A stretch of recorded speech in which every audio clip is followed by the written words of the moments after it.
ماهوش مشكل. آه. Je vous واحد attends. 5 minutes 5 minutes 10 minutes نبداو ان شاء الله. Quand vous voulez, madame, je suis à votre ميرسي. disposition. ميرسي. Allez, c'est le mec.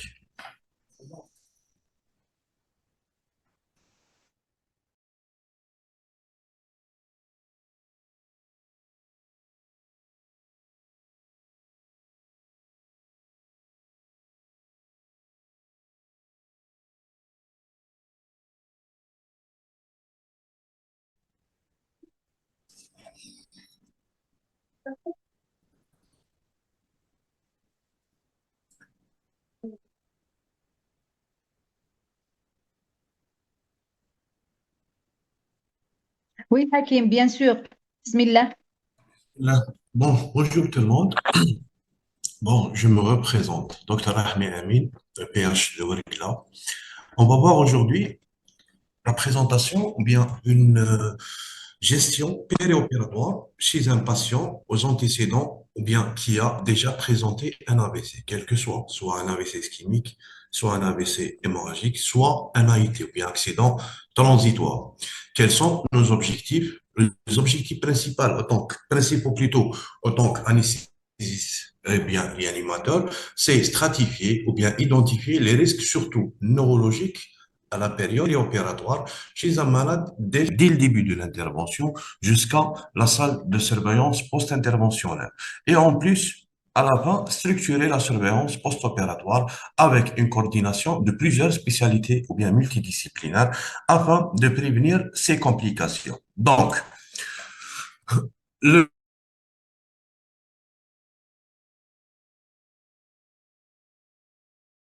AVC ou bien un AVC ischémique ou bien AIT. Pourquoi j'ai dit AVC ischémique? Parce que c'est la plus fréquente qu'un AVC hémorragique. Elle touche pratiquement 85 par rapport aux Recording in progress. présente un risque significativement qui augmenté et accru de complications, surtout neurologiques et par conséquence cardiovasculaires autour ou bien durant la période périopératoire, en particulier d'AVC récidivant et la mortalité. Pour l'anesthésiste, l'objectif c'est quoi? N'est pas seulement d'endormir, mais de préserver la perfusion cérébrale et éviter les axos. Ça veut dire axos, c'est l'agression cérébrale secondaire d'origine systémique et surtout, n'oublie pas de sécuriser la période périopératoire immédiate. Ça veut dire de l'induction jusqu'à l'SSPI. Donc, qu'est-ce qu'on peut dire? L'AVC n'est pas un événement passé, ou bien c'est une vulnérabilité persistante. Donc, comme définition, c'est quoi un AVC? Bien, une agression, accident cérébral, vasculaire cérébral. C'est un déficit neurologique, soit focalisé, et les d'apparition brutale. Ça veut dire dans les médias, ça veut dire aigu, qui persiste au-delà de 24 heures. Pourquoi on a dit 24 heures?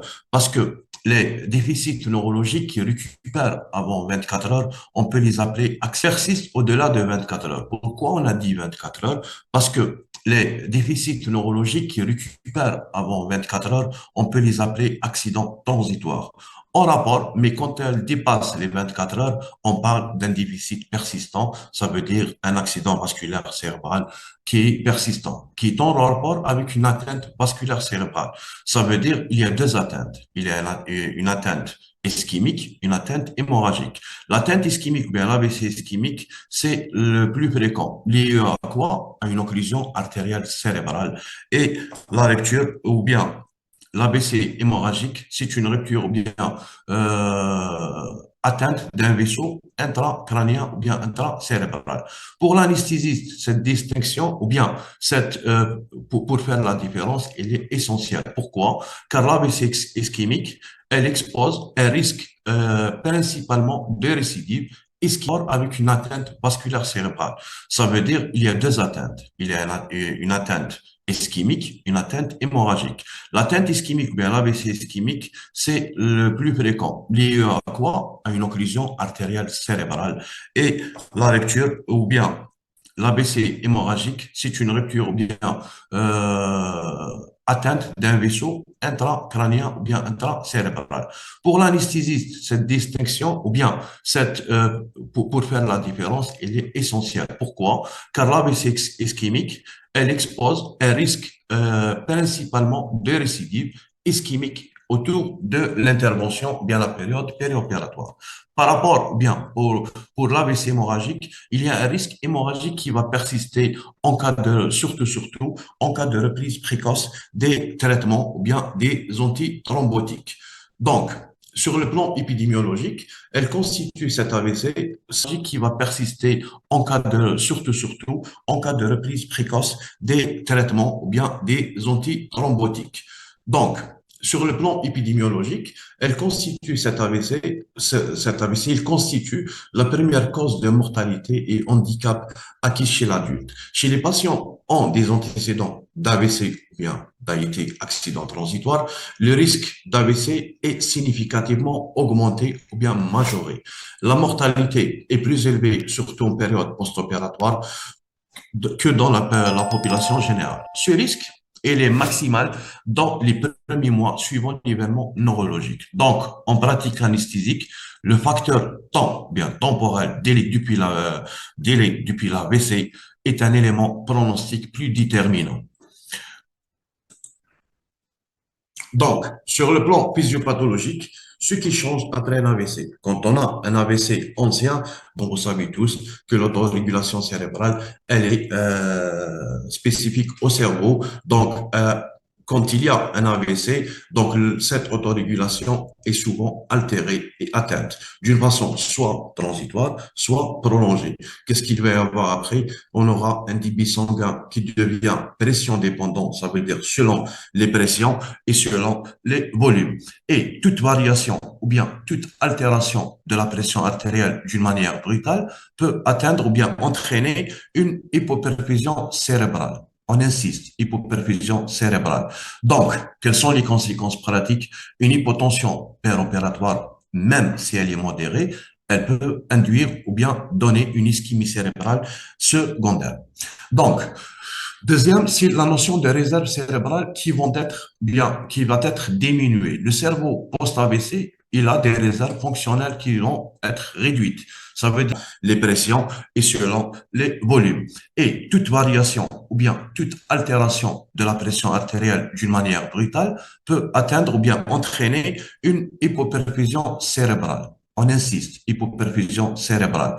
Donc, quelles sont les conséquences pratiques? Une hypotension péropératoire, même si elle est modérée, elle peut induire ou bien donner une ischémie cérébrale secondaire. Donc, deuxième, c'est la notion de réserve cérébrale qui va être diminuée. Le cerveau post-AVC, il a des réserves fonctionnelles qui vont être réduites. Ça veut dire les zones périlésionnelles anciennes AVC sont particulièrement devenues très sensibles. Et les mécanismes de compensation, bien de l'autorégulation, sont limités. Par conséquent, qu'est-ce qu'on peut avoir sur le plan pratique? Le cerveau tolère mal l'époxy, l'hypocapnie ou bien les changements de la capnie, soit hypo. Par conséquent, qu'est-ce qu'on peut avoir sur le plan pratique? Le cerveau tolère mal l'époxy, l'hypocapnie ou bien les changements de la capnie, soit hypo, soit hyper, et le transporteur d'oxygène qui est l'anémie, et la dysrégulation thermique, surtout l'hyperthermie, et le désordre métabolique, surtout glycémique, et sur le plan ionogramme, c'est les dysnatrémies. Donc, l'agression secondaire systémique ou bien axos périopératoire, chez les patients qui ont déjà fait d'un AVC, les axos ou bien agressions cérébrales d'origine systémique sont les hypotensions, l'hypoxémie, l'hypocapnie ou bien l'hypercapnie, l'hyperthermie et l'hyper ou bien dysglycémie et le transporteur d'oxygène. Ces facteurs sont fréquents en périopératoire, sont prévisibles et largement on peut les éviter par une stratégie anesthésique qui doit être adaptée. Objectif, pourquoi on fait l'évaluation? À but de quoi? Chez les patients qui ont des antécédents d'AVC ou bien d'AIT, on va faire une estimation. Ça veut dire d'estimer le risque neurologique durant la période périopératoire, identifier quels sont les facteurs modifiables avant notre anesthésie et décider le timing chirurgical optimal. Ça veut dire, on va dire le timing. Est-ce qu'on peut le faire maintenant? Est-ce qu'on peut le déférer dans le temps, un bref temps, ou bien est-ce qu'on peut le décaler et adapter la stratégie anesthésique anesthésique périopératoire et le post-opératoire surtout. Donc, après, durant cette évaluation préopératoire, on va insister ou bien on va voir une interrogatoire qui est ciblée. C'est des éléments qui sont indispensables et systématiquement pour structurer et orienter vers le timing chirurgical optimal. Ça veut dire, on va dire le timing. Est-ce qu'on peut le faire maintenant? Est-ce qu'on peut le déférer dans le temps, un bref temps, ou bien est-ce qu'on peut le décaler et adapter la stratégie anesthésique anesthésique périopératoire et le post-opératoire surtout. Donc, après, durant cette évaluation préopératoire, on va insister ou bien on va voir une interrogatoire qui est ciblée. C'est des éléments qui sont indispensables et systématiquement pour structurer et orienter vers le risque neurovasculaire.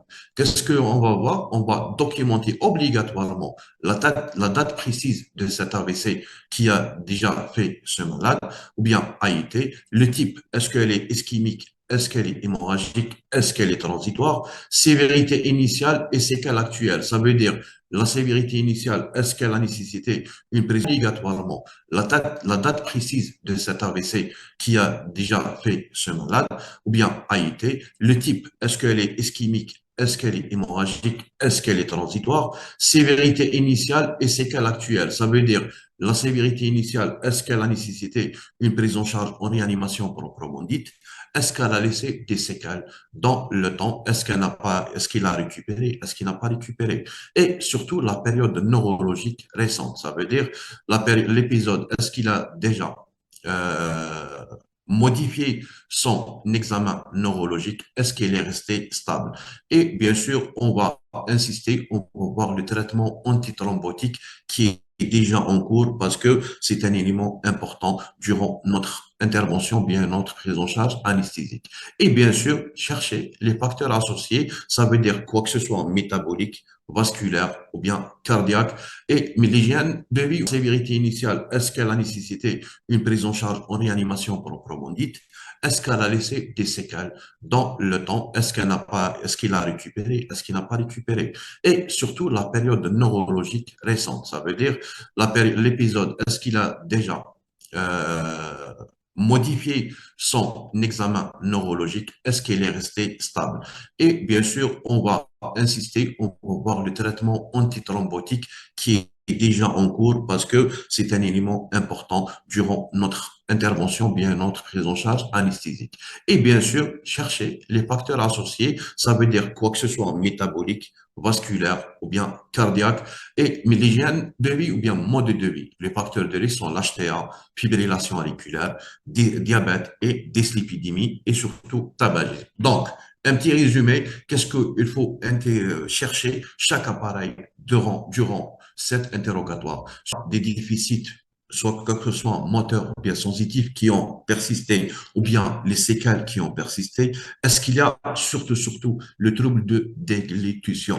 Nous, en tant qu'anesthésistes, les troubles de déglutition, ça nous gêne. Donc, est-ce qu'il y a lieu afin de faire quoi? Ou bien pour faire quoi? Pour décider, est-ce qu'il protège les voies aériennes systématiquement pour ne pas avoir les troubles, pour ne pas avoir les pneumopathies d'inhalation et surtout les troubles cognitifs et comportementaux. Donc, après l'interrogatoire et l'examen clinique, on va dire toute aggravation neurologique récente, elle va s'imposer une réévaluation avant chirurgie programmée. Je dis bien réévaluation avant chirurgie programmée. Mais dans le cas de l'urgence, on va voir quelques situations après. Donc, surtout, après l'examen clinique, on va faire de score périopératoire. Ces scores, qu'est-ce qu'il y a? On va dire, ce qu'on dit antécédents, c'est important de connaître ces points parce qu'il y a un score de risque périopératoire. Selon ce risque, on va gérer notre anesthésie et on va surveiller le post-op. Donc, sur le plan neurologique, on va chercher la date de l'atteinte cérébrale. Est-ce qu'il est moins de on va faire les points. Est-ce qu'il est moins de 1 mois, entre 1 mois et 3 mois, entre 3 mois et 6 mois, supérieur à 12 mois, ou bien une atteinte récente d'actif bien, d'accident transitoire. Tout ça est là des points qu'il faut les signaler. Deuxième des choses, c'est l'organe ou bien le score de risque cardiovasculaire. On va chercher s'il y a une fibrillation, s'il y a une coronaropathie connue, s'il y a des sténoses carotidiennes. Ce qui nous intéresse, c'est le pourcentage de cette sténose parce que après, s'il y a une sténose très sévère, donc le flux sanguin, ça va pas monter au cerveau, ça va provoquer, ça veut dire les réserves ou bien la charge ou bien le stockage d'hémoglobine glyquée plus de 8%, ou bien acheter un non contrôlé, ou bien s'il y a une atteinte rénale qui est chronique avec un débit de filtration moins de 60. Et surtout, il y a le type de chirurgie. Est-ce que c'est chirurgie mineure? Est-ce que c'est chirurgie à caractère intermédiaire ou bien chirurgie majeure, chirurgie urgente, non déférable? Tout ça, on va les scorer avant d'endormir ou bien avant d'anesthésier notre malade et par la suite, à partir de ces scores des différents organes de malades atteints d'AVC ischémique, on va y avoir un score total et on va se ratifier ou bien faire un niveau de risque. Entre 0 à 5, le risque il est faible. Entre 6 à 12, le niveau il est modéré.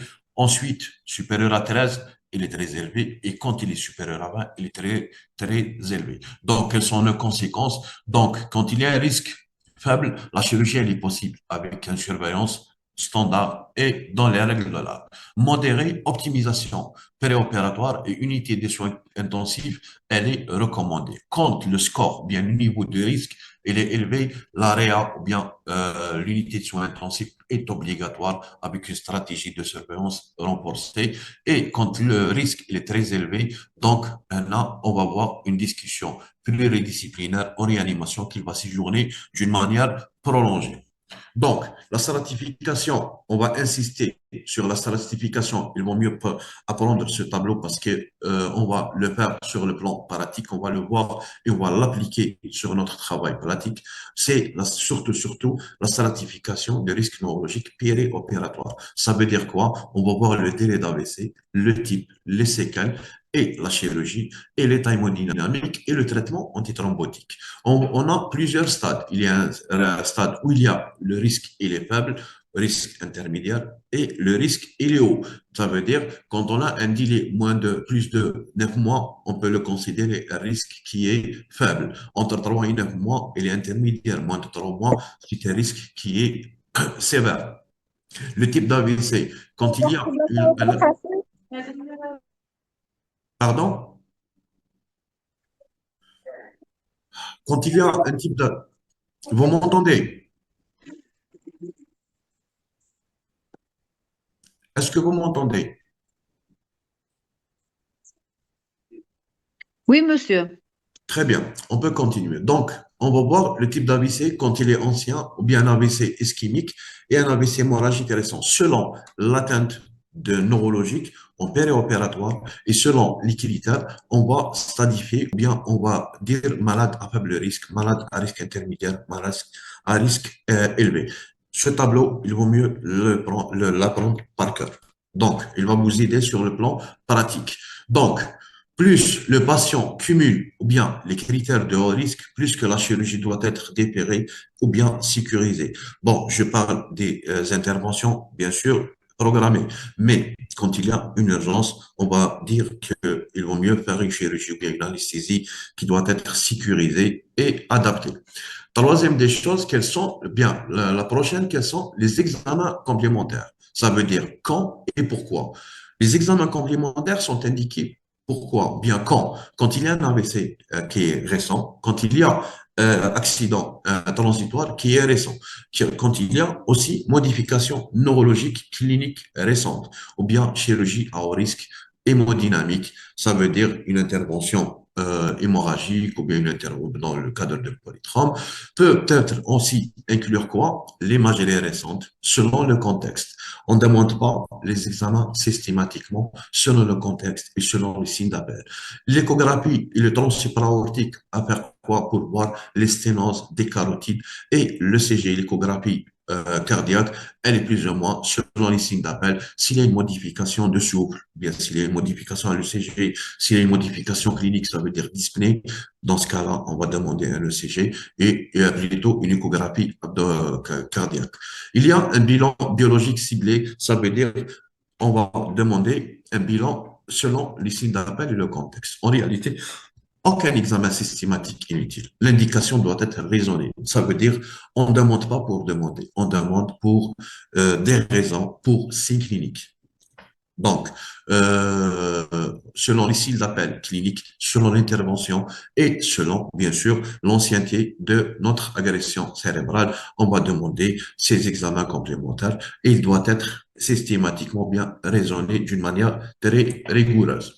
Donc, qu'est-ce qu'on peut dire comme un petit résumé sur, on va bien générer un algorithme décisionnel. Donc, le patient aux antécédents d'AVC, bien antécédents d'AIT, on va voir toujours le délai depuis l'événement. Ça veut dire à combien de temps il a fait cet AVC. Souvenez bien le tableau.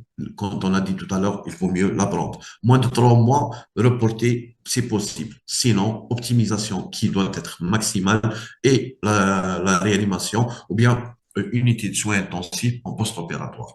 Quand le délai, il est entre 3 et 9 mois, il y a une discussion entre différentes spécialités. Anesthésiste, réanimateur, en plus de ça, cardiovasculaire, neurologique. Donc, pour faire quoi? Pour faire une adaptation, anesthésie et une surveillance renforcée. Quand le délai il est plus de 9 mois, donc la chirurgie, généralement, elle est possible. Une stratégie standard doit être adaptée. Donc, qu'est-ce qu'il faut faire? L'évaluation. Qu'est-ce qu'on peut dire? Que l'évaluation du patient qui porte un AVC ischémique ou bien AIT ne doit jamais être superficielle. Il faut approfondir d'une manière raisonnable et rigoureuse et conditionne le choix et le moment d'opération. Déterminer la stratégie anesthésique et le niveau de surveillance, une bonne évaluation et la première mesure de la neuroprotection. On a terminé avec cette première partie. La deuxième partie, c'est le cœur de notre travail, c'est la prise en charge opératoire. Ça veut dire le malade, quand il rentre dans notre salle, qu'est-ce qu'il faut faire? La prise en charge de cette prise en charge opératoire, son principe, c'est quoi? C'est chez un malade qui a déjà antécédent d'AVC ou bien d'AIT, elle présente toujours une autorégulation altérée, une perfusion dose bien pression dépendante. Donc, qu'est-ce qu'on peut dire? Toute stratégie opératoire repose sur un objectif unique, principal. C'est quoi? C'est de maintenir une perfusion cérébrale stable et suffisante en évitant toute agression secondaire évitable. Donc voilà l'objectif principal de notre prise en charge anesthésique opératoire. Il y a des modifications qui sont majoritairement liées à quoi? C'est on a dit tout à l'heure, c'est les axos, bien les agressions secondaires, c'est l'hypotension, l'hypoxémie, l'hypocapnie et le transporteur d'oxygène et le désordre glycémique. Le principe recommandé ou bien le choix après avoir vu le principe exact et prévenir les complications, on a un principe qui est recommandé sur le choix de la technique anesthésique. Est-ce qu'il y a on va faire anesthésie générale, est-ce qu'on va faire une anesthésie loco-régionale? Donc, qu'est-ce qu'on peut dire? Il n'y a pas supériorité démontrée de l'AG ou bien de l'ALR sur le risque d'AVC post-opératoire. La technique choisie doit être en fonction et de la chirurgie et de l'état hémodynamique, de quelque sorte de maintenir une capacité hémodynamique stable et non pas aggraver l'état hémodynamique pour ne pas aggraver l'atteinte cérébrale. Donc, entre l'anesthésie générale bien l'ALR, il y a des indications. On peut, quand il y a une chirurgie qui est longue, immobilité requise, ou bien quand nécessite un contrôle des voies aériennes, ça va une anesthésie générale. L'anesthésie loco-régionale, quand il y a une chirurgie compatible, patient coopérant, ça veut dire selon le type et selon la localisation de l'intervention. L'avantage principal entre les deux techniques, c'est quand on a anesthésie générale, c'est la ventilation et surtout l'oxygénation. Et quand on a anesthésie loco-régionale, c'est l'évaluation neurologique possible per opératoire. Quels sont les risques entre les deux techniques? Il y a des risques spécifiques. Quand on a l'anesthésie générale, c'est l'induction et l'extubation sont les hypotensions à l'induction et les variations sur notre nodologue qu'on va les voir après qu'est-ce qu'on veut faire. Et sur l'ALR, c'est l'hypotension par un bloc sympathique. Et surtout, on a le choix de la technique selon, bien sûr, les antithrombotiques. Pas de contrainte neuroaxiale si anesthésie loco-régionale, si les anticoagulants non sécurisés, ça veut dire le malade il est sous anticoagulants, on va respecter les 15 indications et les contre-indications de l'AL. Donc, qu'est-ce qu'on peut dire comme un message pratique durant notre intervention et notre anesthésie?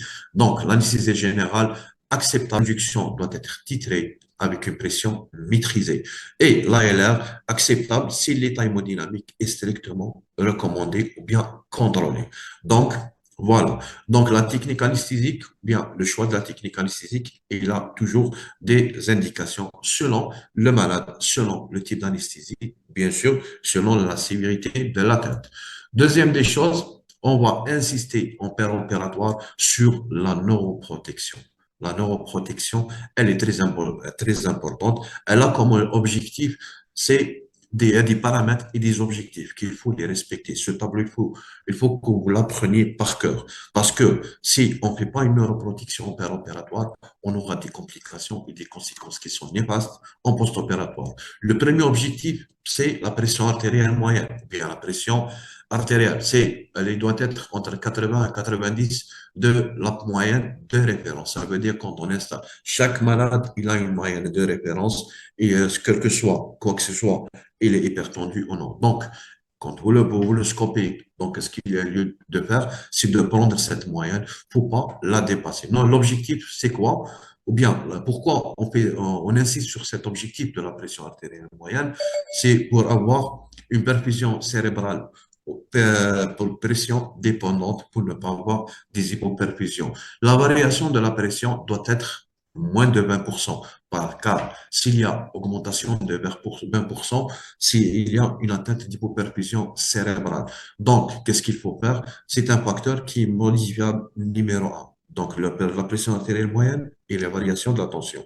Les autres objectifs, c'est SpO2 et la saturation doit être plus de 94 à 95 pour ne pas avoir les agressions bien hypoxie cérébrale et surtout la capnie doit être régulée, bien d'être incluse entre 35 et 40 millimètres de mercure pour voir ou bien pour éviter la vasoconstriction cérébrale et on incite sur le transporteur d'oxygène quand elle est aiguë, quand elle est chronique, quand elle est aiguë, c'est plus de 10, quand elle est plus ou moins selon antécédent, on va insister sur hémoglobine plus de 8 pour avoir un transport d'oxygène adéquat cérébral et bien sûr une température et une glycémie doit être adéquate. Tout ça, ça rentre dans les objectifs, nos objectifs de la protection, bien la neuroprotection en opératoire.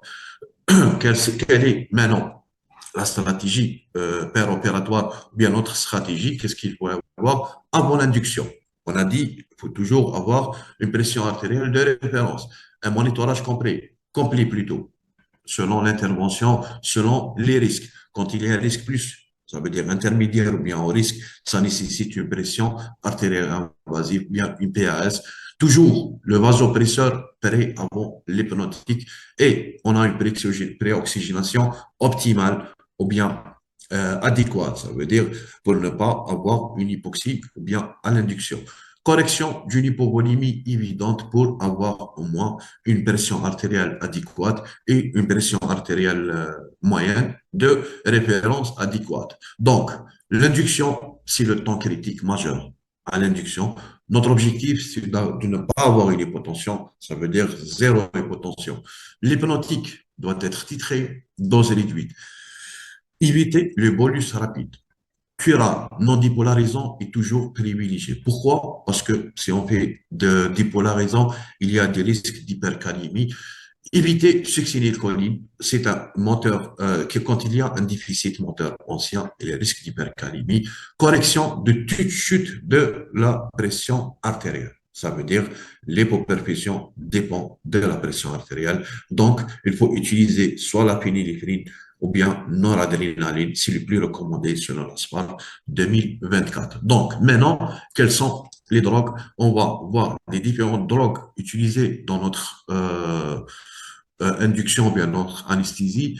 On va voir par voie intraveineuse, c'est le propofol, c'est très bon neuroprotecteur parce qu'il va diminuer le métabolique, il va permettre plutôt un éveil rapide et diminution de l'hypertension intracrânienne. Mais il a des limites. Il peut faire des hypotensions à dose dépendante. Donc, quand on utilise le propofol, les recommandations disent c'est titré lentement. Ça veut dire 0,5 à 1 mg kilo. Titré. N'oubliez pas, titrer lentement. Deuxième, l'éthambidate. Ça veut dire quand il a une stabilité, il donne une bonne stabilité hémodynamique. Idéal, c'est chez les patients qui sont fragiles ou bien qui sont instables. Mais il a des limites. C'est des myoclonies possibles ou bien il va inhiber la corticosurrénale. Donc, l'éthambidate, il est recommandé. Il est très utile, mais évitez il va être éviter la perfusion continue, prolongée, parce qu'on ne va pas l'utiliser après. Troisième des choses, c'est la kétamine. Il va maintenir une pression artérielle avec un débit cardiaque élevé. Donc, utile s'il y a une hypotension, bien une vasoplégie importante. Les limites, il a un effet psychodystrétique. Donc, c'est un excellent option, excellent choix, bien une excellente option complémentaire. Ça veut dire, on va l'utiliser à 0,25, 0,5 mg par kilo. Donc, il y a une dose moderne et sécurisée. Attention, il ne faut pas l'utiliser avec une grande dose parce que ça va aggraver notre système bien l'autorégulation cérébrale. Pour les morphiniques, le plus avancé, bien, le plus adapté, c'est le remifentanil. C'est un excellent pour la titration qui a un effet rapide, qui a un effet court et il facilite l'extubation prévisible. Mais il a des limites. Si l'hypotension, ces doses, elle est excessive, ils ne donnent pas d'analgésie en post-opératoire. Donc, qu'est-ce qu'ils disent les recommandations pour la remifentanil? Si l'analgésie péropératoire, elle est idéale à dose 0,1, 0,3 microgrammes par kilo par minute. Pour les halogénés, qui sont le ciroplurane ou bien le desplurane, c'est un très bon contrôle hypnotique effet bronchodilatateur, mais il va diminuer en fonction de la concentration, ça veut dire en fonction de la MAC. Donc, il faut toujours, quand on utilise les halogénés, il vaut mieux avoir de la MAC parce que les recommandations disent une MAC doit être moins de 1% pour éviter la vasodilatation. Parce que si elle est plus de 1, ça va provoquer une vasodilatation excessive cérébrale et il va associer une ventilation contrôlée qui doit être PaCO2 entre 35 à 40 mm de mercure. Maintenant, arrivons au cura. Il y a, bon, leurs avantages, ça veut dire le rocuronium, bien, le vicorinium. Donc, qu'est-ce qu'il faut faire? Prévisibilité du bloc neuromusculaire, intubation qui est facile et stabilité moins dynamique. Mais ça nécessite vraiment une surveillance par un monitorage qui le dope. Qu'est-ce qu'ils disent, qu'est-ce qu'il est recommandé? C'est toujours le monitorage qui est systématique et le Sugam Index est une réversion optimale si besoin, elle est rapide. Donc, qu'est-ce qu'on peut dire sur notre anesthésie ou les agents anesthésiques? C'est les hypnotiques doivent être dose réduite, titrée lentement. Pour les opioïdes, l'analgésie doit être suffisante avant l'intubation. Les curables, on va utiliser non dépolarisant et toujours les vasopresseurs ou bien préparés avant l'induction, car n'importe quelle diminution brutale, aiguë, bien prolongée, ça nécessite une protection cérébrale par le vasopresseur, ça veut dire soit la noradrénaline en première intention ou bien phényléphrine. Et bien sûr, la fluidothérapie ou bien le remplissage pour correction d'une éventuelle hypovolémie sans surcharge. Donc, on a terminé sur la première pour la préparation à l'intuba, les drogues anesthésiques et qu'est-ce qu'il faut utiliser selon le contexte. Maintenant, l'intubation doit être avec une analgésie suffisante, profondeur adéquate, intubation atraumatique, ça veut dire non traumatique et rapide, mise ou bien normocapnie immédiate. Donc, il faut toujours insister sur ces recommandations dans l'intubation. L'entretien, toujours avoir une PAM, ça veut dire pression artérielle moyenne maintenue et on continue. Il ne faut pas avoir des hypos ou bien diminution des PAM. On va avoir une ventilation pour une capnée normale, strictement normale, et bien sûr, éviter l'hémodilution excessive, ça veut dire malade doit être en hypovolémie, bien sûr, avec une surveillance neurologique pertinente et on continue. Quel est le monitorage recommandé pour la surveillance? Il y a un monitorage qui est standard. Il y a un monitorage niveau qui doit être avancé ou bien invasif. Il y a un niveau approfondi. Le monitorage standard, quand il y a un risque faible. Revenons sur les facteurs de risque, stadification du risque sur le malade et sur l'intervention. Donc, qu'est-ce qu'il faut faire? Le monitorage quand il y a un risque qui est faible, si le CG, SPO2, la pression artérielle non invasive, la capno et la température. Quand il y a un risque intermédiaire bien élevé, on a dit qu'il y a toujours une surveillance, bien l'utilité de pression artérielle invasive, c'est la l'APS, et on va quantifier bien sûr du RH pour la volémie.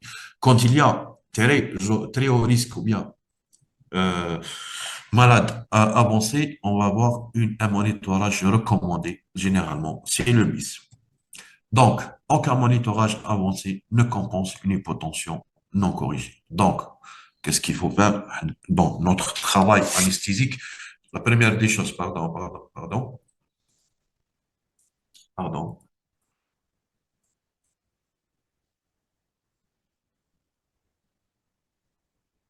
Donc, qu'est-ce qu'il faut faire? Donc, certes, il y a une surveillance ou bien un monitorage qui est recommandé par les sociétés savantes, mais n'oubliez pas, la première des choses, c'est ne pas avoir une hypotension non corrigée. Une hypotension, je dis bien, brutale, aiguë, prolongée. Brutale, aiguë, prolongée. Essayez de bien surveiller sur ça. Donc, la gestion hémodynamique opératoire, qui est un paramètre très important sur la PAN et sur la pression artérielle. La noradrénaline, on a dit, c'est un vasoconstricteur, bien un vasopresseur de première intention. Il va augmenter sans tachycardie la pression artérielle moyenne. Et aussi, n'oublie pas un remplissage vasculaire. Un remplissage vasculaire raisonné. Ça veut dire raisonné quand il y a lieu de faire un remplissage par le sérum salé isotonique ou bien hypertonique ou bien un remplissage par la transfusion sanguine. Le but, c'est d'avoir une volémie normale et surtout, transporteur d'oxygène. Faut pas avoir une hémodilution surtout qui va diminuer le transport d'oxygène et une hypoperfusion par une hypovolémie. Donc, la gestion hémodynamique péropératoire, elle est cruciale et importante. Arrivant maintenant, après la gestion péropératoire, on a le réveil, on a l'extubation. C'est un temps aussi à haut risque. Ça veut dire il nous faut une décurarisation avec un monitorage. Extubation en normotension. Normotension. Prévenir toute agitation, HTA, désaturation et les antihypertenseurs doivent être titrés, c'est nécessaire. Donc, le réveil, comme l'induction, elle a des risques, elle a des manifestations et des changements qu'il faut les corriger toutefois éviter toute agression cérébrale secondaire. Et on va extuber le malade dans des bonnes conditions pour ne pas avoir des conséquences et des complications. Maintenant, on a extubé notre malade. Quel est le principe de notre prise en charge post-opératoire? La prise en charge, elle est immédiate. Tu passes à haut risque neurologique. On a dit que l'extubation, comme l'intubation, il y a un risque haut. Donc, pour laquelle ou bien au cours de laquelle, qu'est-ce qu'il faut faire? Il faut essayer ou bien essayer de ne pas avoir des complications, car cette période post-opératoire, c'est une période où bien qu'on peut avoir un AVC récidivant, aggravation secondaire, surtout neurologique, des complications hémodynamique, surtout respiratoire, et thromboembolique. Donc, notre objectif post-opératoire n'est pas uniquement d'éviter l'AVC, mais de préserver le pronostic fonctionnel, l'autonomie et la qualité de vie du patient. Donc, la stratégie, elle repose bien la stratégie post-opératoire, une orientation adaptée selon, bien au niveau du risque, une surveillance structurée, bien standardisée, gestion raisonnée des antithrombotiques et prévention des complications qui vont être évitables. La gestion ou bien l'orientation, le malade quand il est extubé va être systématiquement orienté dans la consulte, bien dans la salle de surveillance post-opératoire. L'orientation, doit être surtout anticipée. Dès l'évaluation préopératoire, on va dire que ces patients, selon les facteurs de risque, doivent être orientés soit au service, soit à la réanimation. Donc, afin d'éviter quoi? Toute perte de chance liée à la surveillance. Donc, qu'est-ce qu'il faut faire?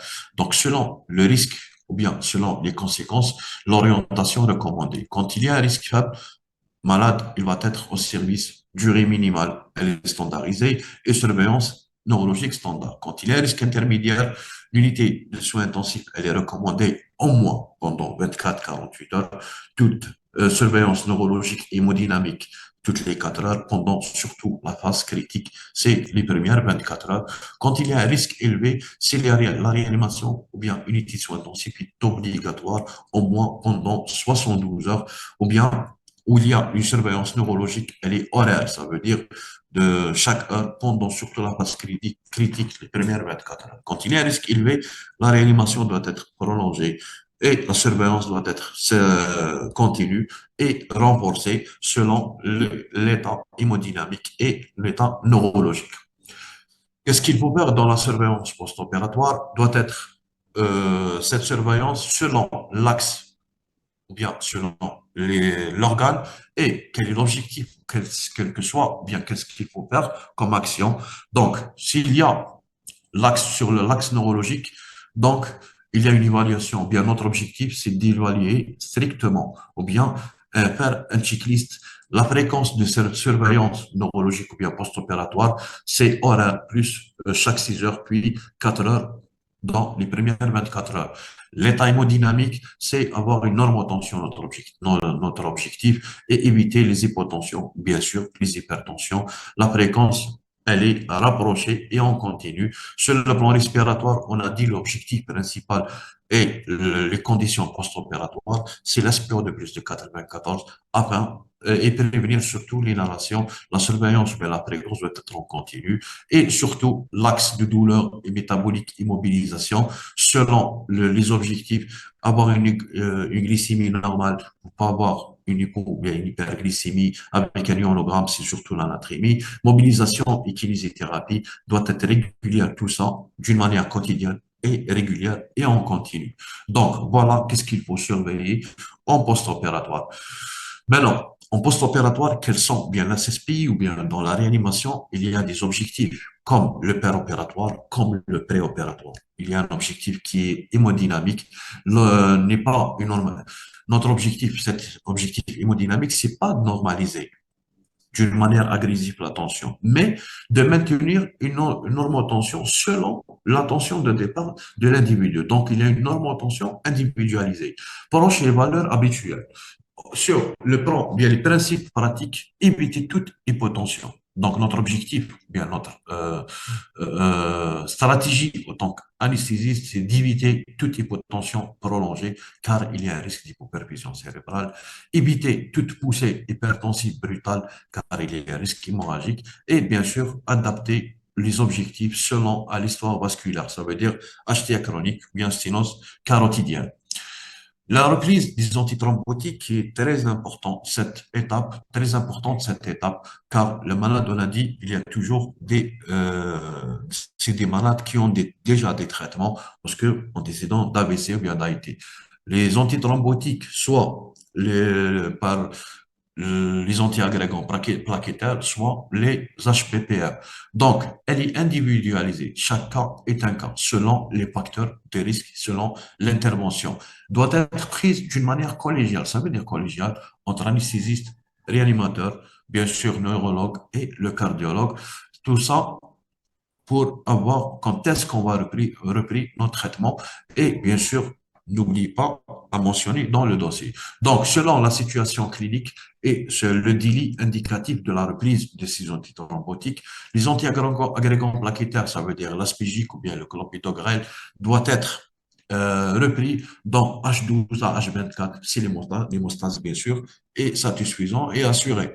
Cherchez toujours s'il y a une hémostase assurée. Donc, il faut toujours communiquer avec le chirurgien là où vous avez votre anesthésie. L'anticoagulation prophylactique, ça veut dire les HBPM, c'est entre H12, H6 et H12. L'anticoagulation curative, c'est entre H24 et H72, selon le risque hémorragique, bien sûr. Quand il y a une chirurgie à haut risque hémorragique, il y a une discussion et il y a une balance cas par cas, le risque hémorragique, le risque thrombotique. Et n'oublie pas la prévention thromboembolique en prophylaxie doit être raisonnable dès le H6 et H12 si l'hémostase le permet, avec une mobilisation le jour même. Et surtout, n'oublie pas quand il y a une indication des bas de contention. Quelles sont les complications post-opératoires? On va prévenir et quand ils sont là, les complications, on va les traiter. Quelles sont les complications? C'est un déficit ou bien un déficit neurologique, ça veut dire un AVC. Donc, qu'est-ce qu'il faut faire? Surveillance systématique et quand il y a une installation de déficit, l'imagerie en urgence est recommandée. Quand il y a des complications respiratoires, on va tester la déglutition et prévenir l'inhalation avec une clinique respiratoire, bien sûr. Quand il y a une instabilité hémodynamique, ça demande une prévention par une surveillance rapprochée et correction rapide. Il ne faut pas laisser que l'hypotension se pérennise dans le temps. Les risques thromboemboliques, ça veut dire thrombose, l'embolie pulmonaire, ça veut dire l'HBPM, immobilisation précoce, et bien sûr, le sujet âgé, le délirium, douleur, l'oxygénation et repère à la mobilisation. Donc, faut pas faire ces erreurs. Faut éviter ces erreurs. Ça veut dire sous-estimer le risque neurologique en post-opératoire. Toute une modification neurologique qui s'installe, il faut agir immédiatement. Décider seul la reprise des antithrombotiques. Il faut toujours, on discute selon les antithrombotiques, selon la gestion hémorragique, selon, bien sûr, selon le risque, quand il y a une atteinte, ou bien quand il y a une perturbation, ça veut dire on va discuter collégialement entre le réanimateur, l'anesthésiste et bien sûr le cardiologue et le neurologue. Donc, troisième erreur à éviter et à ne pas faire, c'est retarder l'imagerie. Devant tout un déficit ou bien suspicion d'un AVC, il y a toujours une imagerie en urgence. L'idéal, ce sera une IRM, mais quand il n'y a pas, parce que le scanner dans les médias, il va éliminer tout ce qui est hémorragique, mais l'ischémique, soit un scanner injecté, soit une de préférence, et la référence, c'est l'IRM. Négliger une surveillance nocturne, confondre la sédation résiduelle et le déficit neurologique. Donc, qu'est-ce qu'on fait? Donc, toujours examiner, extuber dans des bonnes conditions, un réveil complet. OK? Donc, pour ne pas confondre la sédation avec un déficit neurologique. Donc, il faut examiner bien votre malade. S'il y a un déficit, n'oubliez pas, et il ne faut pas négliger surtout la surveillance nocturne. On a dit que les premières 24 heures sont critiques, donc il faut surveiller attentivement nos malades et sur le plan pratique, éviter de faire ces erreurs. Donc il faut agir simple. Quelles sont les situations critiques en post-opératoire, bien les complications? Le premier handicap, bien la première situation clinique critique, c'est le déficit post-opératoire qui est neurologique. Tout déficit neurologique post-opératoire, c'est considéré comme un AVC jusqu'à preuve du contraire. Qu'est-ce qu'il faut faire? Imagerie cérébrale, urgence. On a des scanners, bien IRM, selon la disponibilité. N'oublie pas un avis neurologique. Correction, toute agression secondaire, surtout les axes. Donc, la pression artérielle, pas d'hypotension, pas d'hypertension. oxygénation, ventilation. L'essentiel d'avoir une normocapnie avec une température glycémique. À ne pas faire, attendre amélioration spontanée, attribuer d'emblée une sédation résiduelle. Donc, quand il y a un déficit neurologique immédiat en post-opératoire, il faut agir directement. Deuxième, quand il y a une agitation avec trouble, pardon,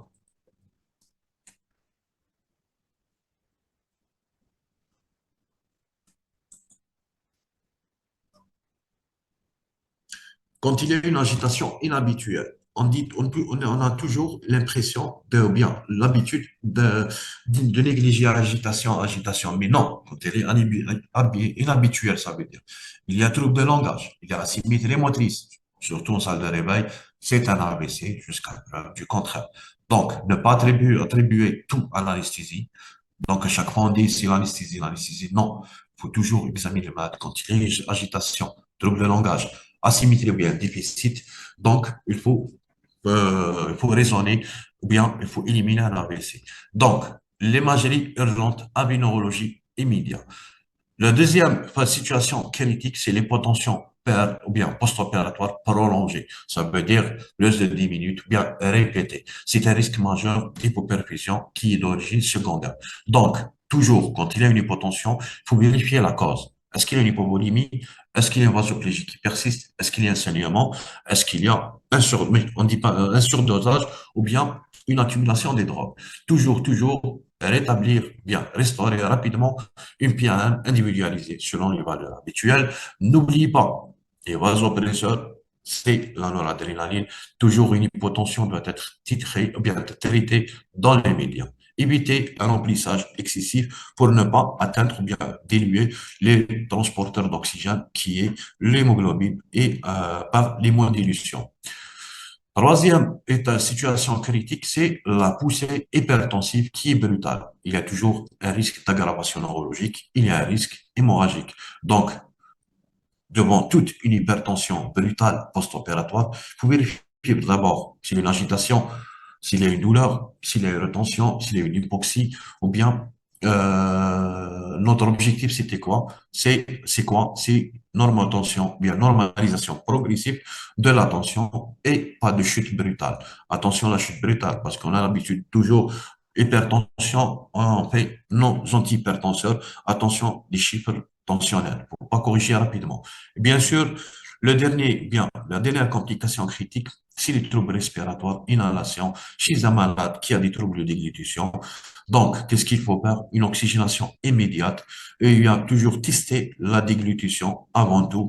Et toujours une kiné respiratoire doit être envisagée. Maintenant, il y a des cas particuliers. Ça veut dire la chirurgie en urgence, si j'ai un malade qui porte un AVC, soit un AIT, soit un AVC ischémique. En situation d'urgence chez ces malades, la priorité, c'est quoi? C'est de maintenir toujours une perfusion stable cérébrale, quelle que soit la pathologie et quelle que soit la technique anesthésique.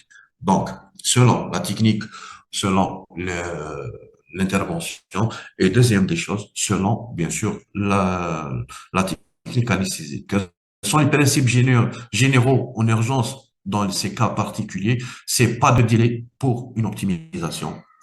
Balance bénéfice vital immédiat, il y a un risque par rapport au risque neurologique, décision multidisciplinaire rapide obligatoire, anticipation et surveillance prémode sur le choix d'anesthésie. Donc voilà, des situations à risque ou bien situations, qu'est-ce qu'il faut faire? Devant, on va donner quelques situations d'urgence qui sont plus pratiquées. C'est l'urgence abdominale aiguë, ça veut dire péritonite, occlusion, ischémie. La particularité de cette intervention, ou bien de cette situation interventionnelle, c'est le sepsis, la comorbidité associée. Il y a un risque élevé, surtout sur le plan neurologique. Notre objectif, c'est éviter l'hypotension septique prolongée. Par quoi? Par une stratégie anesthésique, l'AG avec induction en séquence rapide, donc la plus indiquée. Le monitorage adapté selon le risque. Est-ce que c'est un monitorage qui est invasif? Est-ce qu'il est qui n'est pas invasif. L'essentiel, d'abord, nos objectifs, ou bien la PAM cible plus de 80% de la valeur initiale, remplissage précoce et surtout, si on a besoin, les drogues vasoactives, tout en maintenant une normocapnie, une antibiothérapie rapide. Maintenant, l'orientation post-opératoire chez un malade qui a un AVC dans un contexte d'urgence, si la réanimation est obligatoire et une surveillance rapprochée en continu. Voilà. Deuxième, fracture de hanche, ou bien les fractures de bassin, surtout chez les sujets âgés. Les particularités, c'est des sujets fragiles, douleur intense, risque thromboembolique élevé. Notre objectif, c'est l'analgésie et la stabilisation tensionnelle. Avec quelle stratégie? On va privilégier toujours s'il y a une faisabilité, s'il y a l'indication d'ALR, c'est faisable et bien sûr sécurisé. L'AG est acceptable si l'ALR non possible, bien contre-indiqué, antalgique multimodal précoce et n'oubliez pas d'éviter les hypotensions et les poussées hypertensives et la transfusion, bien sûr, pour ne pas avoir une anémie ou bien transporteur d'oxygène pour ne pas avoir une hypoxémie. L'orientation post-opératoire, elle est recommandée en unité de soins intensifs avec une mobilisation et n'oublie pas l'HPPM. Quand il y a une hémorragie active dans un cadre d'urgence, malade avec un AVC ou bien une agression cérébrale, toujours, il y a une instabilité quand il y a une hémorragie, il y a une anémie, des troubles de l'hémostase. Notre objectif, c'est quoi? C'est restaurer rapidement le transporteur d'oxygène et, bien sûr, surtout cérébrale. Par une stratégie anesthésique, l'AG est obligatoire, réanimation hémodynamique contrôlée, transfusion précoce et les vasopresseurs s'il y a une nécessité. Et n'oubliez pas de faire la correction des facteurs de coagulation, des troubles de la coagulation. L'orientation après une hémorragie active sur malade agressé cérébral, c'est la réanimation et discuter cas par cas les antithrombotiques d'une manière collégiale avec nos confrères et nos collègues.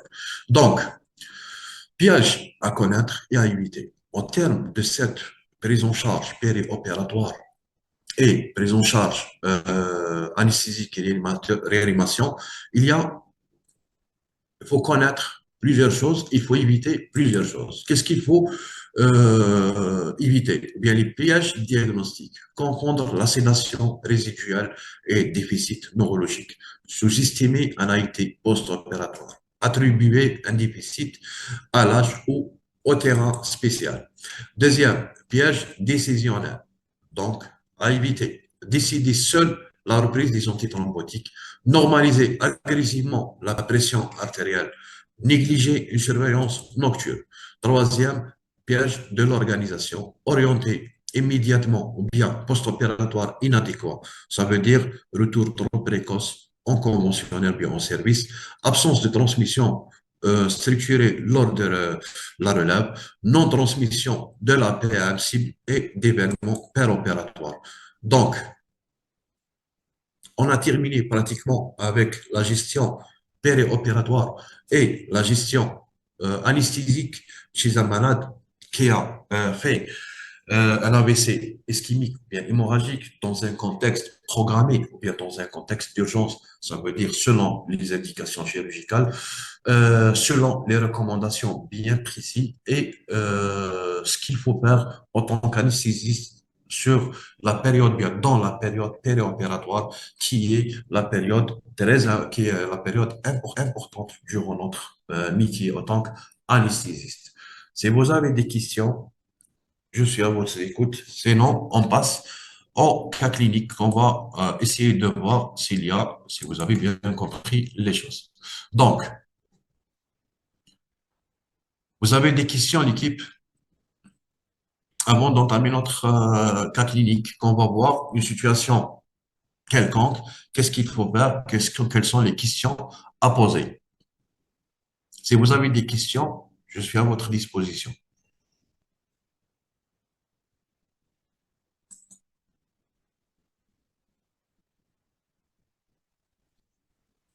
Des questions, l'équipe? S'il vous plaît, écrivez sur le chat pour les questions. Je suis en train de voir le chat. Bon, si vous avez des questions. Pardon. Oui, madame. Si vous pouvez sur l'antagonisation en cas de sédation résiduelle? En cas de sédation, très bien, c'est une très bonne question. Parce que on a l'habitude de dire, ou bien, chaque fois, ah, c'est l'anesthésie, ah, l'agitation due aux halogénés, due aux drogues anesthésiques. Donc, je vous dis une chose qui est très importante. Là, quand on fait une intervention chez un malade cérébralisé, quelle que soit l'atteinte, soit AVC ischémique, soit un AVC hémorragique, soit un AIT, avec surtout quand il y a un risque important.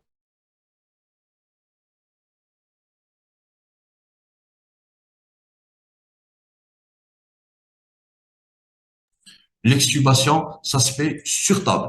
Pourquoi l'extubation, ça se fait sur table? Bon, bien sûr, selon l'antagonisation. L'antagonisation importante, la plus importante, c'est généralement la curarisation. C'est pour cela, les recommandations disent, il y a un monitorage de la curarisation.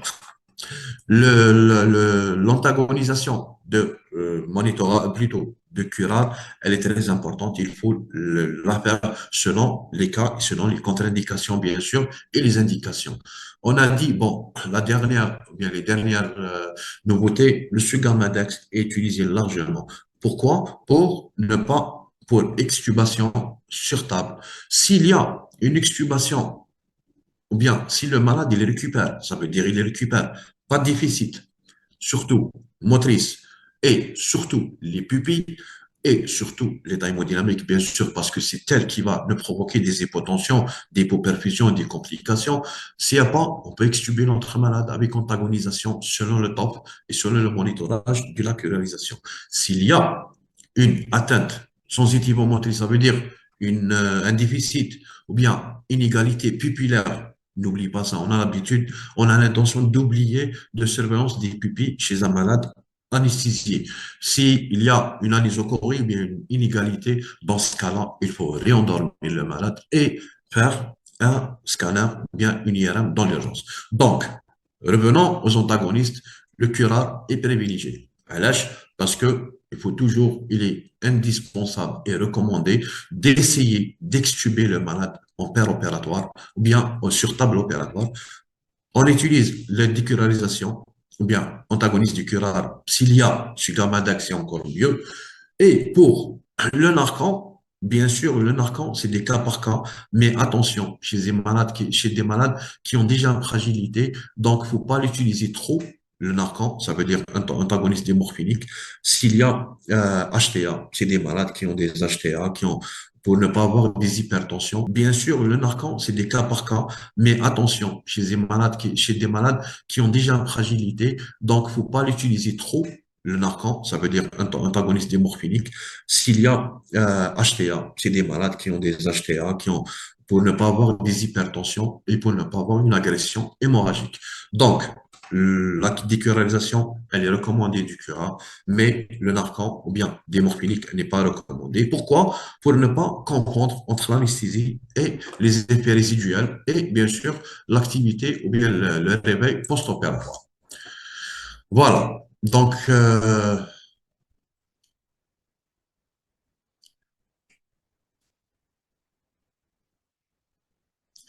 j'ai une question ici. Euh, Noradrénaline, c'est le baby, Nora baby, ça veut dire. On va l'utiliser à la seringue électrique de préférence. Et pourquoi? Pour ne pas confondre entre l'anesthésie et les effets résiduels et bien sûr l'activité ou bien le réveil post-opératoire. Voilà. Donc,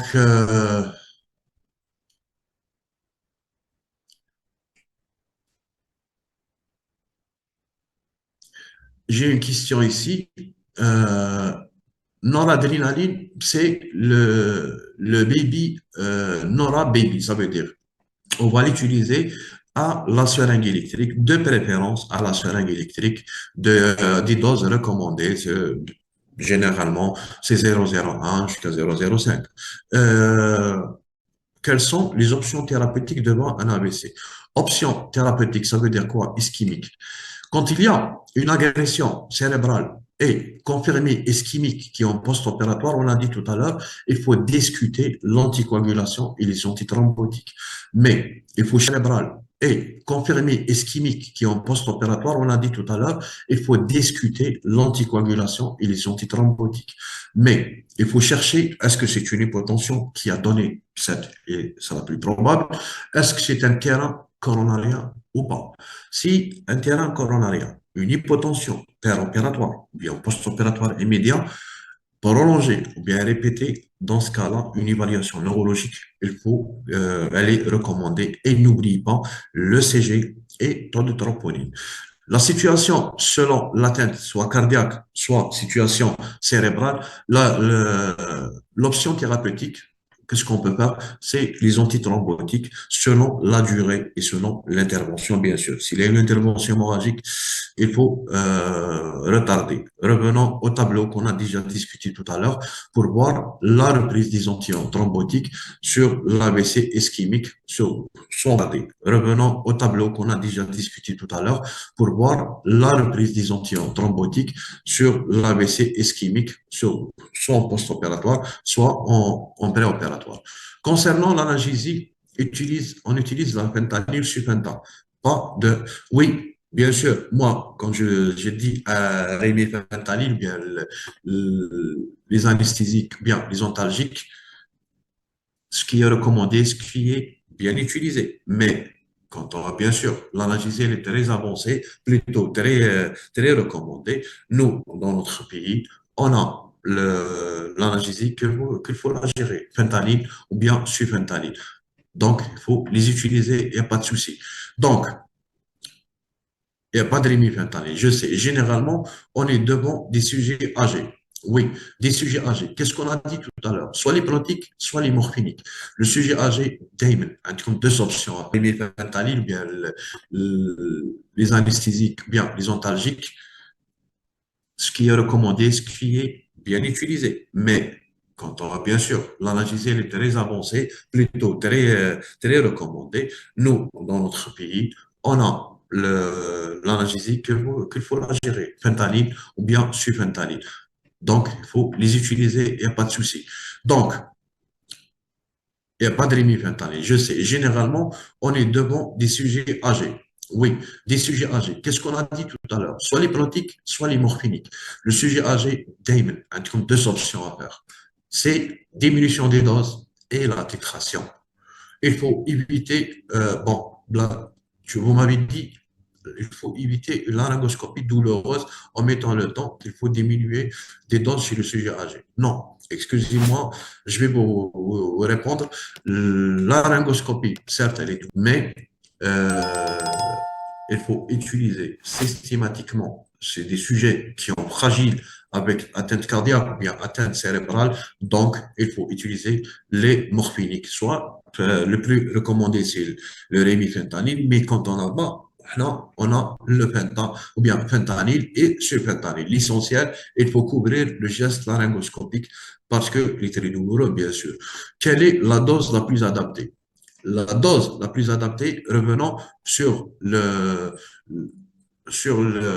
notre planche, bien nos planches qu'on a dit tout à l'heure, il faut toujours diminuer et titrer selon ces 0,01 jusqu'à 0,02 de sulfentanyl ou bien 1 à 2. Donc, il faut titrer. L'objectif chez un sujet âgé ou bien un sujet qui est fragile, c'est diminution des doses, même jusqu'à la moitié, et titrer. Bien, dans le sérum salé risque d'augmenter ou bien risque d'avoir des bolus et aggraver cette hypertension artérielle. Donc, la première complication, c'est généralement, c'est l'hypotension. Deuxième complication, c'est quoi? Chez des malades, il faut qu'on l'évalue avant. Attention, les malades AVC, on a dit, est-ce qu'il y a des séquelles, est-ce qu'il n'y a pas des séquelles? La première des choses, les complications la plus importante aussi en opératoire, c'est quand il y a trouble de déglutition, c'est l'inhalation, c'est le Mendelssohn. Et entre-temps, il y a, selon l'intervention, les complications dues à l'intervention. Ça veut dire l'hémorragie, le sepsis, l'hypovolémie, diminution de transporteur d'oxygène. Dans ce cas-là, il faut faire un malade en normovolémie ou bien en euvolémie et en normotension. Donc, si vous allez appliquer les recommandations, bien les objectifs de chaque planche, de chaque étape péropératoire ou bien post-opératoire. Donc, on va éliminer ou bien voir sur la reprise des antithrombotiques quand le malade est déjà sous antithrombotique. Donc, il faut décider ou bien discuter selon les risques, bien sûr. Il faut toujours peser le pour et le contre. Intervention hémorragique, antécédent d'AVC. Donc, il ne faut pas prendre une décision seule. Il faut toujours discuter et comparer le bénéfice rapport ou bien bénéfice thrombotique par rapport au risque hémorragique et l'aspégique généralement c'est dans les 24 heures qu'on peut l'utiliser ou bien avec l'alimentation on peut l'utiliser mais quand il y a une instabilité ou bien quand il y a une installation d'AVC résiduel ou bien plutôt AVC récente ou bien aggravation d'un AVC ancien, dans ce cas-là, l'aspégique selon le contexte opératoire. S'il y a une hémorragie importante, bien le risque au risque, il faut temporiser. Sinon, opératoire. S'il y a une hémorragie importante, bien le risque au risque, il faut temporiser. Sinon, ça sera immédiatement dans les 24-48 heures d'admettre les antithrombotiques dose, avec une dose de charge, bien sûr, et une dose d'entretien. La dose de charge, c'est 300 mg, et la dose d'entretien, c'est 100 mg jusqu'à 150 par jour. N'oublie pas que la gestion de ces complications, toujours, on travaille en collaboration, bien sûr, anesthésiste et le réanimateur. Donc, il ne faut pas prendre des décisions seul, mais quand vous êtes seul, voici sur le cours, il y a des recommandations que vous appliquez avec toute tranquillité et toute confiance. Donc, deuxième question, s'il vous plaît, qu'en est-il de l'utilisation de vitamine K au PFC? Ah, vitamine K. PFC, en préopératoire pour corriger l'effet des anticorps en cas de chirurgie hémorragique. Écoutez, bon, c'est un cas que je l'ai vu avant-hier. C'est un malade sous antivitamine K. Ça veut dire il est sous syndrome. Qu'est-ce qu'il faut faire? La première des choses, on a des INR cibles. Je ne voulais pas rentrer dans ces détails parce que ces détails sont d'un autre chapitre, c'est la gestion des anticoagulants. Si vous voulez qu'on va les voir ensemble, bien, je vous envoie des documentations récentes selon les recommandations. Quand vous avez un malade sous antivitamine K, selon le risque hémorragique, selon l'intervention chirurgicale, bien sûr, et selon pourquoi ils font les antivitamines K. Ça veut dire, ici, on a un score de Lee ou bien score de Schatz plutôt, score de Schatz qu'il faut l'utiliser pour voir le bénéfice hémorragique, ou bien la balance bénéfice-risque entre l'hémorragie et le risque thrombotique. Première des choses. Deuxième des choses, un message. La situation dans l'urgence. Malade sous antivitamine K, pour la prendre directement comme elle est. Vitamine K n'a aucune place parce que la vitamine K, elle va agir après la 6e heure.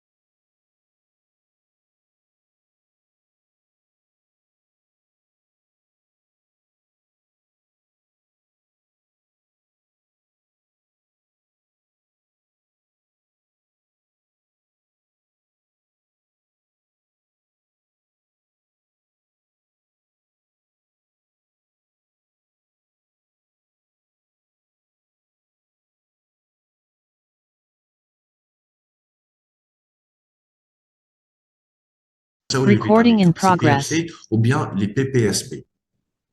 OK, on a maintenant les PPSP, les facteurs K dépendants, on a les PFC, ce 10 à 15 millilitres par kilo. Après mettre le PFC تاعك, qu'est-ce qu'il faut faire?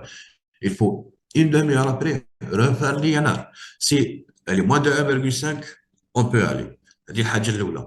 Deuxième des choses, la simple intervention, vous m'avez dit une chirurgie hémorragique. Donc, on demande 1,5 ou bien l'hémorragique, ça veut dire quoi? Soit uro, soit PTH, PTG, soit, généralement, c'est euro ou bien cérébral. Vous m'avez dit une chirurgie hémorragique. Donc, on demande 1,5 ou bien l'hémorragique, ça veut dire quoi? Soit euro, soit PTH, PTG, soit, généralement, c'est euro ou bien cérébral, intervention hémorragique cérébrale.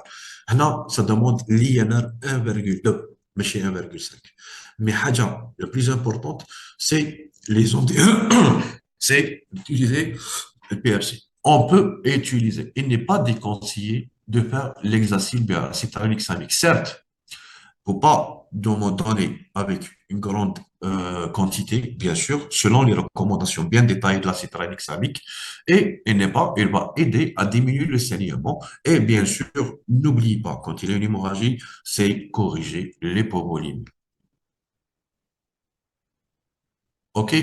On n'a pas les PPSB, oui, je sais. D'autres questions, l'équipe?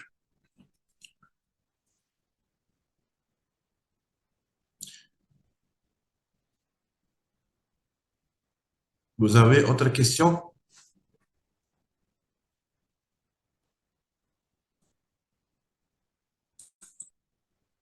L'équipe, si vous êtes là.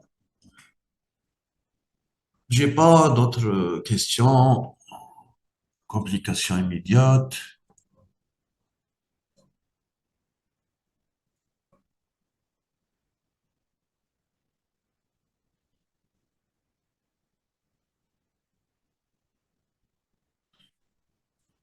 Avez-vous d'autres questions, l'équipe? Si vous n'avez pas, on peut aller ou bien on peut enchaîner avec le cas clinique. Si vous êtes d'accord, si vous êtes prêts, faites-moi un signe, s'il vous plaît.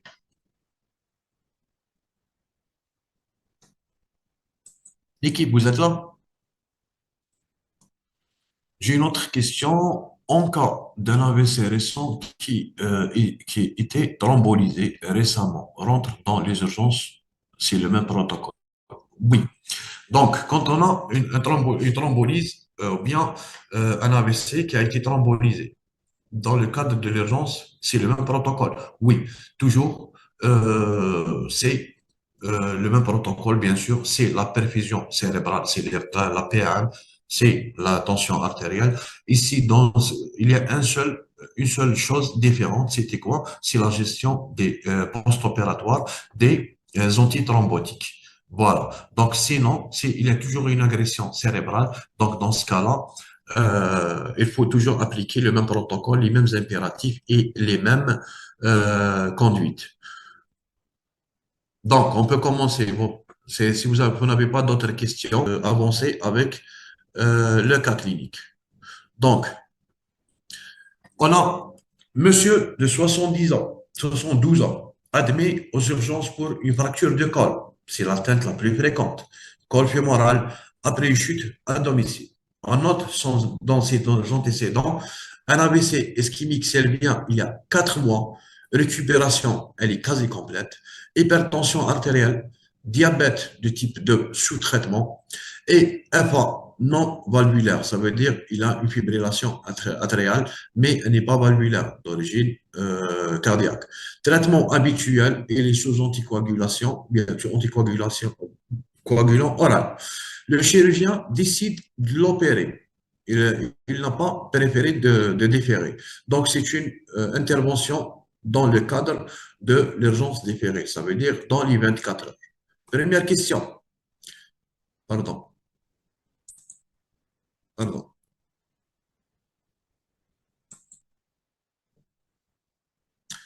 La première question, qu'est-ce qu'il faut, ou bien quels sont les impératifs, ou bien quels sont les risques anesthésiques, ou bien neurologiques chez ce patient?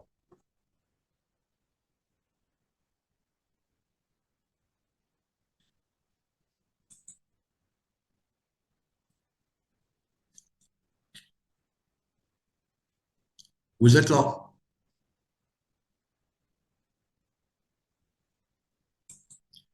On est dans le cas clinique, l'équipe, hein. Si vous êtes là, on peut continuer. Sinon, faites-moi un signe, qu'est-ce qu'il faut faire? OK. Donc, pour le cas clinique, on a un cas clinique, pardon. Ici, on a la réponse. Quels sont les éléments fonds de ce patient, un patient à... Ici, on a la réponse. Quels sont les éléments fonds de ce patient, un patient à haut risque? On a toujours dit, selon les critères, bien, selon l'activité. Normalement, c'est à vous de répondre. Selon les critères, bien selon ce cas clinique, quelles sont, la première des choses, quel est l'élément qui vont dire que bien, quels sont les éléments qui vont le conduire à dire que c'est un malade à haut risque ou qu'est-ce qu'il faut faire chez lui. À vous de voir et à vous de me répondre. L'équipe, vous êtes là?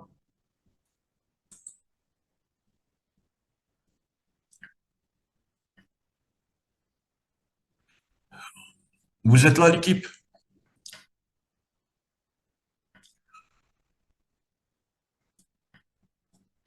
Que ce patient, il est à haut risque anesthésique ou bien neurologique, c'est l'AVC qui est récente, entre 3 et 6 mois, c'est moins de 6 mois plutôt, c'est un patient à haut risque neurologique. Il y a l'anticoagulation pour son problème d'infarct, c'est un risque thromboembolique et hémorragique entre-temps. Il y a une chirurgie urgente qui n'est pas dépérable. Il y a un intravasculaire avec l'âge et avec... Très bien. Donc, on a on a répondu, les réponses sont un petit peu retardées. Donc, les éléments pour dire c'est un malade à haut risque, c'est l'ABC, le traitement, la chirurgie qui est semi-urgente dans les 24 heures et bien sûr la paralysie de terrain. Il y a des nouvelles informations. Pas de déficit à l'examen préopératoire évolutif, bien examen, bien un signe récent. Scanner cérébral récent qui est revenu sans anomalie et sans complications. La pression habituelle artérielle, c'est 150-85 mm de mercure. Et l'hémoglobine, c'est 11 grammes par décilitre. Il est sous anticoagulant qui est arrêté sur un protocole. Donc, qu'est-ce qu'il faut faire? Reportez-vous la chirurgie et pourquoi? Comment classez-vous ce patient selon le score de risque présenté dans le cours? Bien sûr, dans ce cas-là, on ne va pas reporter parce que c'est une chirurgie du col. Et les chirurgies, certes, peuvent être déférées dans les 24 heures à 48 heures au maximum parce qu'il y a un risque thrombotique qui est très élevé. Donc, il faut la stabiliser immédiatement. Il y a un risque élevé aussi de notre patient avec la durée de l'AVC ischémique qui est moins de 6 mois et chirurgie qui est très majeure. Il y a orientation qui doit être orientée en unité sur intensive ou en réanimation pour la gestion soit hémorragique, soit la gestion des antithrombotiques. Donc, dans notre situation, le malade دخلناه لقيناه conscient, coopérant, anticoagulation sécurisée, pas de contre-indication à l'ALR. Qu'est-ce qu'il faut faire dans ce cas-là? Quels sont les objectifs péropératoires prioritaires chez ce malade dans lequel vous allez l'opérer, bien l'anesthésie pour une intervention? Qu'est-ce qu'il faut faire chez lui? Les objectifs, bien nos objectifs, ou bien les principes prioritaires.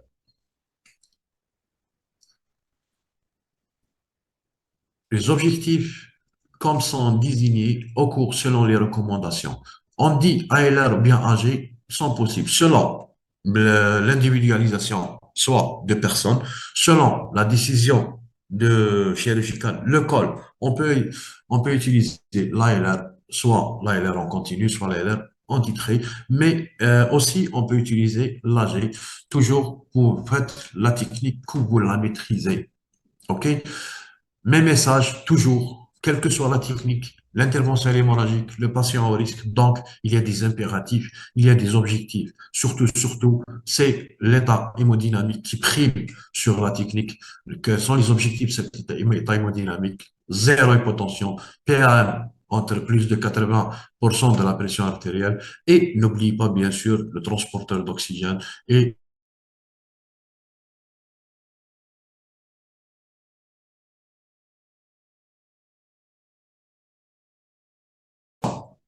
quand tu suis le cours qu'on a abordé tout à l'heure. Mais il y a une particularité de l'obèse. C'est quoi l'obèse? C'est un de les risques de relargage et les risques de problèmes respiratoires, même cardiaques. Dans ce cas-là, il faut une antagonisation pour ne pas avoir une recuralisation qui va donner un relargage. Première des choses. Deuxième des choses, sur le problème respiratoire, il faut toujours tenir en compte les complications de cette obésité.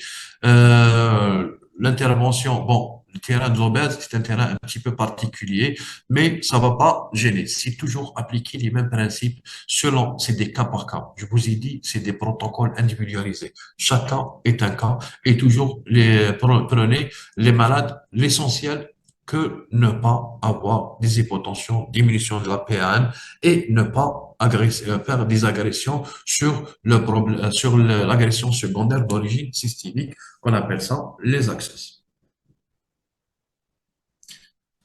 D'autres questions?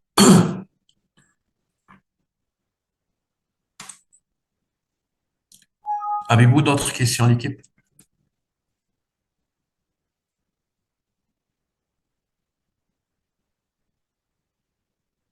L'équipe, si vous n'avez pas d'autres questions, de toute façon, je vous attends. Allez là.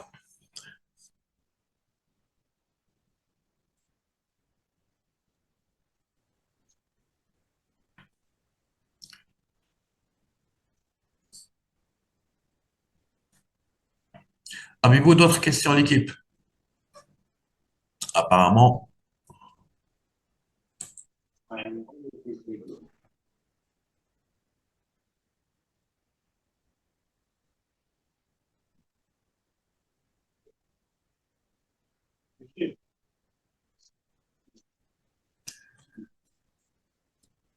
j'attends vos questions, l'équipe, hein.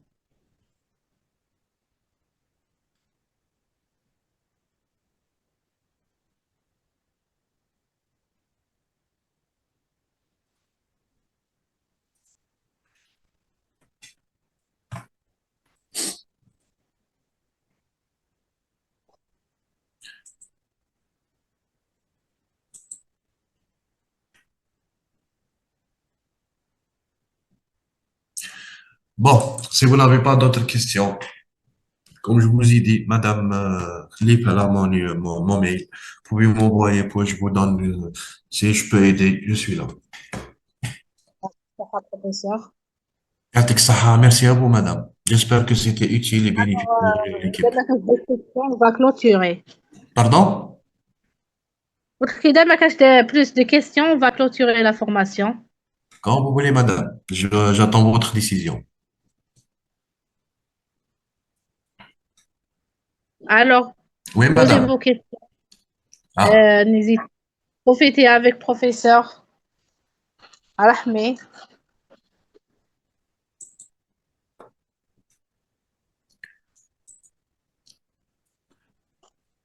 راه mon hypoglycémie بين ال 11 تاع ال 11 ونص. خلاص on va clôturer la formation. يعطيكم Quand vous الصحة. voulez. Je vous envoie la présentation, Madame. هكذا أعطيها لهم كامل. يا أخي. اه بعتها دوكا في لو شات. Le chat. تقدر تبعتها في لو شات. Je باش sais pas. تحتى روح Je sais pas que je فيشي. vais là. دوك نقول لك كيفاش. كي تجي تبعث ميساج في لو شات Ah, كاين كاين ان تي من تحت وكاين ان كاري هكا. un carré ou t'as qu'un 3 points. تي في لو كاري هكا مكتوبه فيشي. مكتوب فيشي. كاين تي وكاين فوالا. فيشي. هذاك فيشي عبس فيشي ومن بعد سيليكسيوني لو فيشي تاعك دير انفوايي. Ok. Bon, ABC هكا A. باش نعمل.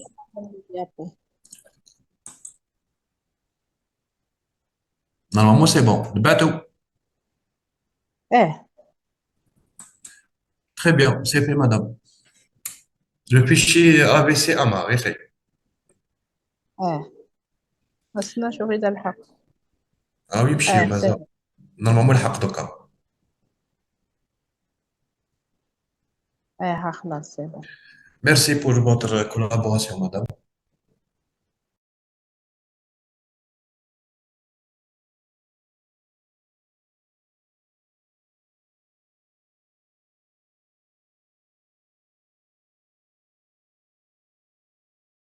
Recording in progress.